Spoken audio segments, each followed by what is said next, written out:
Okay, you all good? Let's do it. Hello and welcome to the B2C Lead Generation Podcast.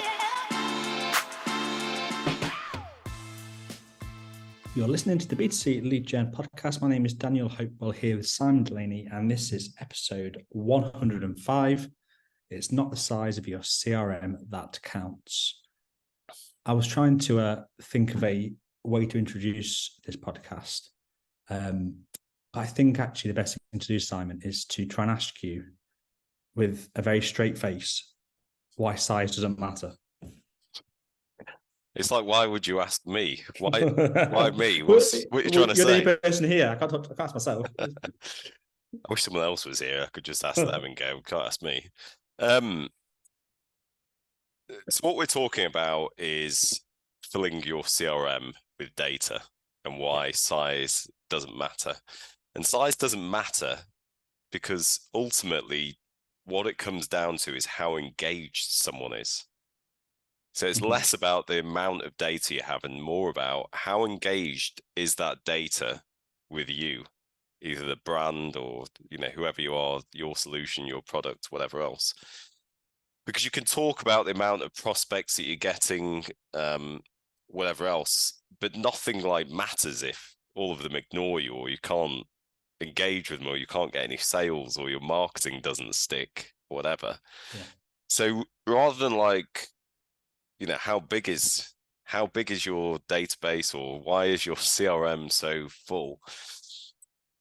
Really what you want to concentrate on is how was the data captured? How much of it is actually real or can be a customer? What value are we adding to them and how engaged are they? Yeah. And this, once you sort of go through that process, is why size doesn't really matter as much. And that counts for if you're talking about marketing qualified leads, i.e. you're buying leads to put into your CRM or email sending platform to then hopefully nurture into a sale. Because again, it's how engaged are they? If you're buying 100,000 leads and getting a 3% open rate on the emails you send, it's kind of what's the point? Yeah. So that's really why size doesn't matter in terms of your CRM.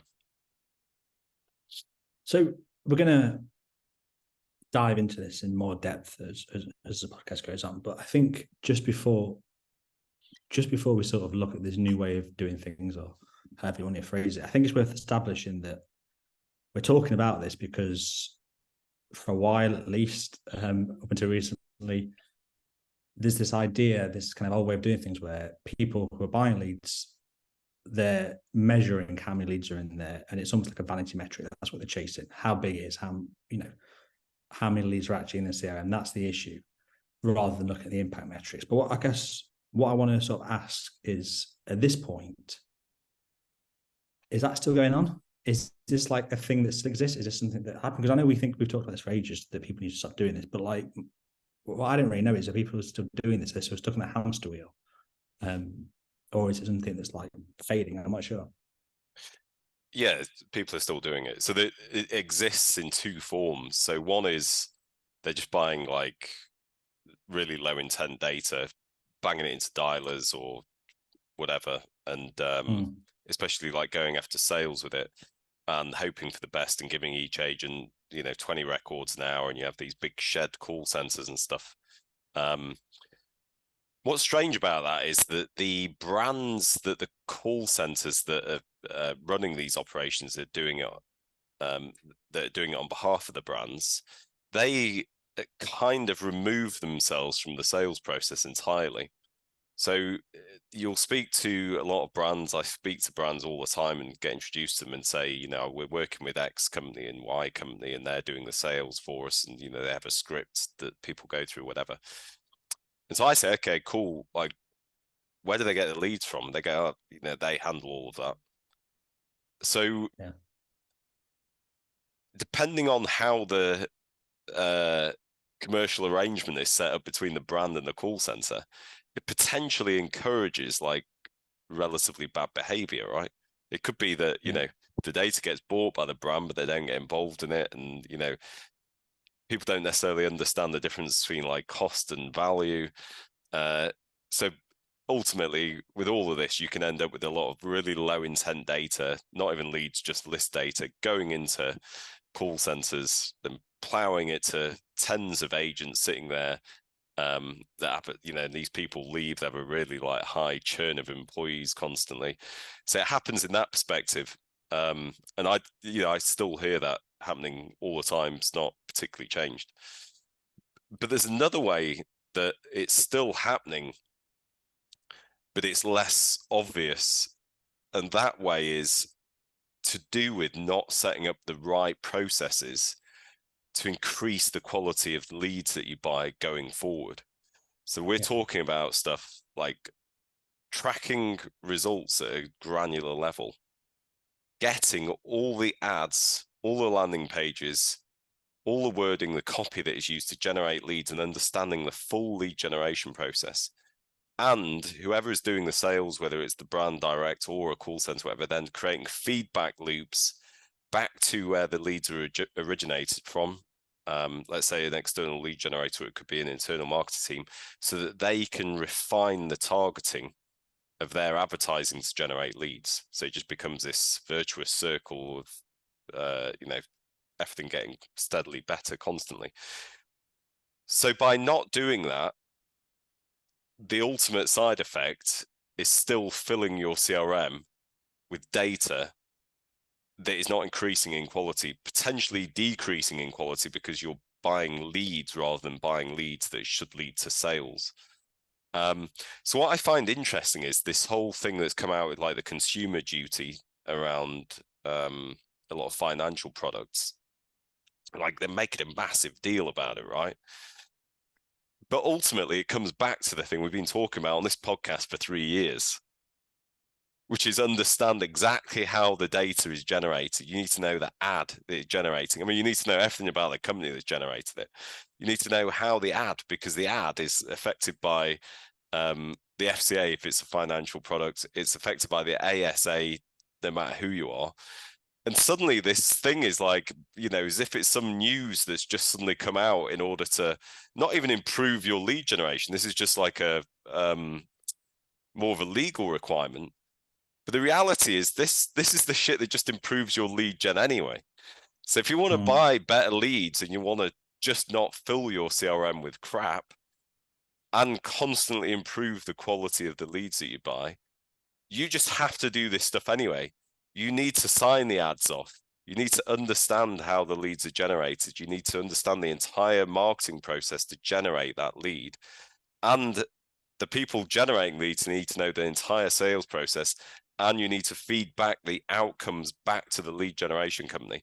And that is the way that you constantly improve the quality of the leads that you're buying. And you stop filling your CRM with just more and more data. Ask you a difficult question. I don't know if you're going to be able to answer it, but I may as well ask us. Don't ask me how big, why I'm so obsessed with size doesn't matter. No, but when you talk about there is intent, we're talking about this idea of essentially buying leads with low data, with low intent, or buying leads with actually a significant amount of intent. This mindset shift that you focus on different things, but the term intent is in a way pretty abstract. Like there's not like a very clear empirical measure for it. It's a spectrum.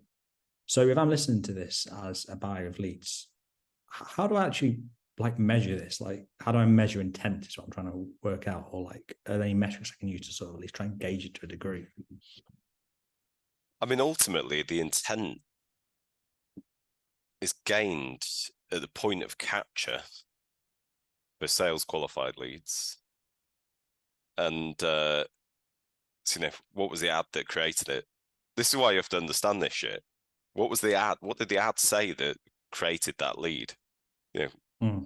That person was on Facebook, or, maybe it was a PPC keyword, whatever. What was it that stopped them at that moment that went like, oh yeah, I need that? They then clicked it. What did they see next? What did it say? What was the landing page? What was the thought process of this individual to think, oh, I'm going to fill that form in, or I'm going to take this action so that this company can contact me. And then the lead's delivered to you, you've got it. If you don't understand that entire process, you do not understand the intent of that individual. And that works in two ways. One, the intent towards your brand. Like, do they know you as a brand exist and they are expecting a call from you? And the intent to the vertical. So I don't know, if it's like gutters, you're getting your gutters replaced. Is that what they understand? They've come into a gutter cleaning company. So this, until you know the ad and the landing page, and you can sit there as a normal person or a reasonable human being and go, if I was that person, it's a bit like Oliver Kenyon was saying last week, he was talking about, like, does this make sense? But this is to do with intent. Can I look at it and go, like, yeah, I now understand that if a person fills that in, there's a high likelihood they are going to want to hear from me or be expecting to hear from me. So that's great for sales qualified. Then you have marketing qualified leads, which are more like, email nurture or some sort of nurture. They're not necessarily expecting sales at that point, but it's exactly the same. How is the data collected? What was the thought process of this person? What was the ad? What was the landing page? How did it happen? And until you see that, you can never understand intent, ultimately. And then if you're right, it then goes in a spectrum of, intent, like, brand intent. They know we as a brand exist. They've just opted in to hear from us as a brand. They know exactly what's going to happen next, that we're going to call them or we're going to text them or email them or something else is going to happen. And they've seen an ad or a keyword or something which has high intent for, like, I want my gutters replacing right now, please. And they've just filled that form in. There's probably a lot of intent there. And then the other spectrum is something like,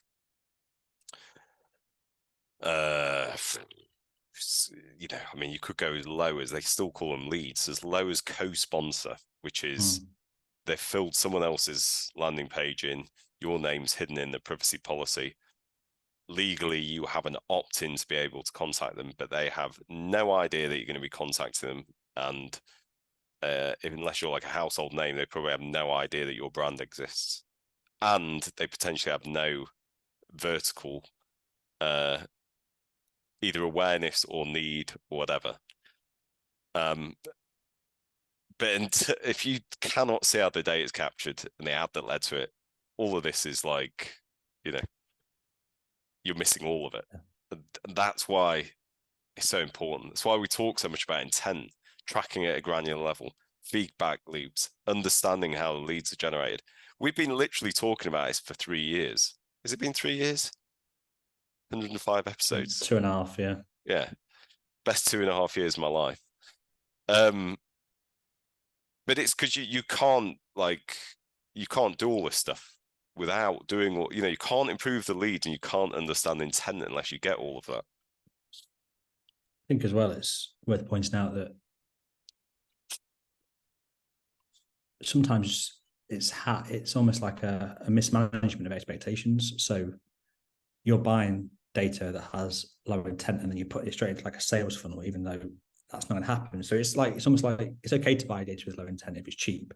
If you're thinking, right, that's going to make up a part of my marketing budget, I'm going to nurture this to the point that it is, or it's like how you handle it as well. I'm trying to say Exactly that sort of disagreement now. Yeah, and that's really what the issue is to do with intent, is like, how are you going to handle it? So it could be, you buy a co-reg lead for 50p and they've seen your brand and it just says, do you want to hear about the latest holidays from X, Y, and Z? And they just go yes or no. They tick yes. You can be confident they're expecting you to contact them. I mean, you then have like the whole process of, what is that nurturing sequence and how much value does it really add and how quickly does it happen and whatever else.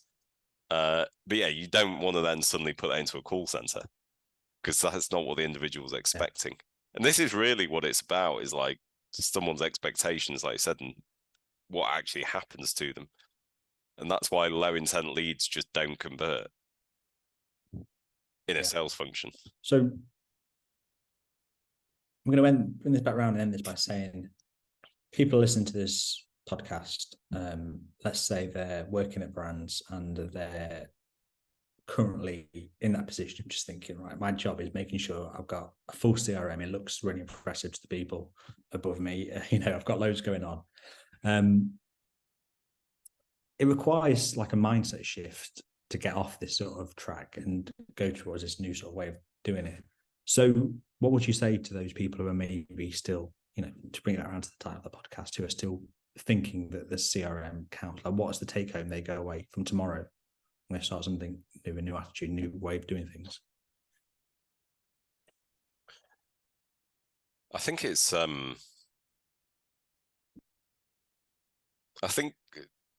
understanding the difference between the intent levels of leads is important.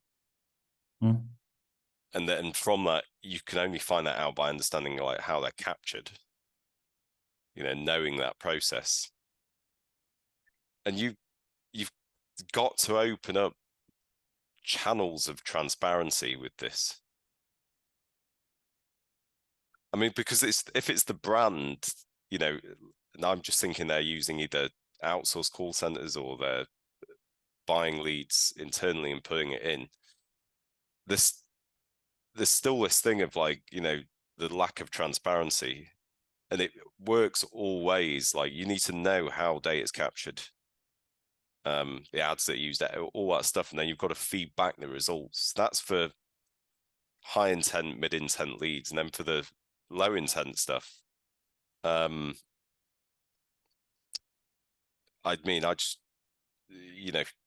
you've got to understand the reason why your conversion rates are so low on this data that you're buying is just because they're not interested. Like, all you're doing is trying to find a needle in a haystack constantly. And I get it can be difficult to come out of that because it's just the way that some of these sales organizations are set up. But you've got to think about your brand. Like, do you want your brand associated with that? That's really what it's about. It's like, how much do you respect your prospects? Because if you do, you don't do that shit to them. Email them instead and then put it into a call center. Yeah, cool.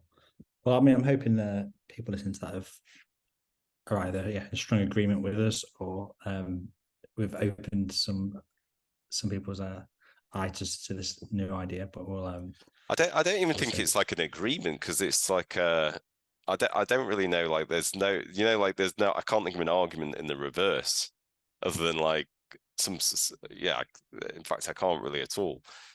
It could be like a commercial argument from a call center that says, but we might not make as much money doing that. And it's like, well, yeah, but that's up to the brands to decide. Maybe they just need to be a bit more aware of what the reality is. But there could be. I'd love to hear it. I'd love to hear what the counter argument is. I suspect with bigger companies, though, it takes almost like a unified shift in this mentality, because some people might listen to this thinking, like, this is all well and good, I agree with you, but I've got pressure from above saying you've got to make sure there's this many leads going in. It's like, I guess the bigger the company, you can't be as agile with these kind of like strategy shifts. Thing is, if you don't respect people's personal data, it works both ways, right? Yeah, like lead generators aren't gonna, they know that you don't. So it becomes like open season on whoever's going to be buying the sludge.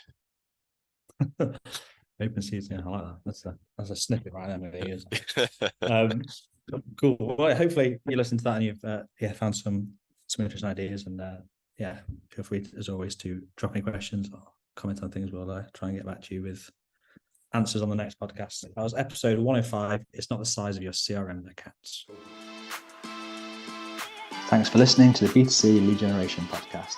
Be sure to hit subscribe to hear more from those at the very cutting edge of the lead gen world.